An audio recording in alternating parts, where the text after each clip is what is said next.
ایام معلومات۔ ہم نے اپنے بچپن اور اوائل جوانی میں دیکھا کہ ہمارے ماحول میں عشرہ ذی الحجہ کے بارے میں کوئی سرگرمی نظر نہیں آتی تھی، نہ روزے، نہ عبادات، نہ فضائل کا مذاکرہ اور نہ ذکر اللہ کی کثرت۔ مدارس میں عید الاضحیٰ کے موقع پر چھٹیاں ہوتی ہیں تو اساتذہ اور طلباء گھر جانے، ٹرین کا ٹکٹ کرانے اور سفر کی تیاری میں لگے رہتے ہیں۔ علماء اور طلباء جب تعطیل پر ہوں تو عشرہ ذی الحجہ کے فضائل امت کو کون سنائے؟ الحمدللہ قربانی کا عمل نیک لوگ اہتمام سے کرتے تھے اور کر رہے ہیں، اور عرفہ کے دن کا روزہ بھی عبادت گزار لوگ رکھ لیتے تھے اور بس۔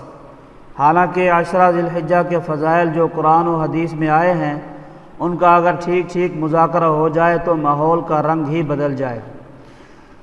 یہ انسانی زندگی کے قیمتی ترین دن ہیں، حجاج کرام کے لیے بھی اور غیر حجاج کے لیے بھی، حتیٰ کہ کئی ائمہ کرام نے ان 10 دنوں کو رمضان المبارک کے آخری 10 دنوں سے بھی افضل قرار دیا ہے۔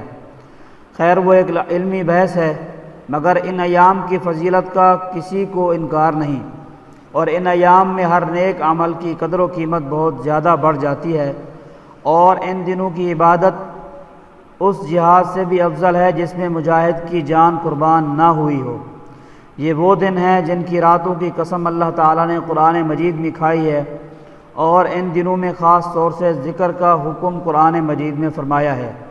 یہ وہ دن ہیں جن میں اسلام کے محکم فرائض میں سے ایک فریضہ حج بیت اللہ ادا ہوتا ہے، اور وہ ان دنوں کے علاوہ کبھی ادا نہیں ہو سکتا۔ ان 10 دنوں میں عرفہ کا دن ہے جس دن سب سے زیادہ افراد کو جہنم سے نجات دی جاتی ہے۔ ان 10 دنوں میں یوم النحر یعنی عید کا دن ہے جو اللہ تعالیٰ کے نزدیک سب سے بڑا اور سب سے عظیم دن ہے۔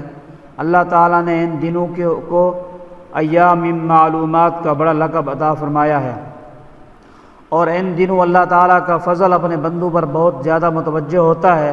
ان دنوں کی فضیلت میں اتنی صحیح احادیث وارد ہوئی ہیں کہ اگر ان کو جمع کیا جائے تو ایک رسالہ بن سکتا ہے۔